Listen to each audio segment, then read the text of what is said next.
जाना लागल रहता। दिल पर हाथ धके देखो ई का कहता।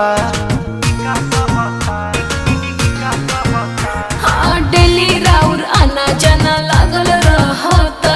तो दिल पर हाथ धके देखो ई का कहता।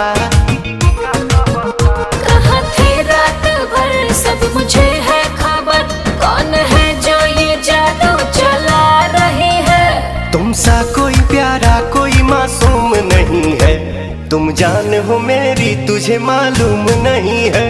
तुमसा कोई प्यारा कोई मासूम नहीं है, तुम जान हो मेरी तुझे मालूम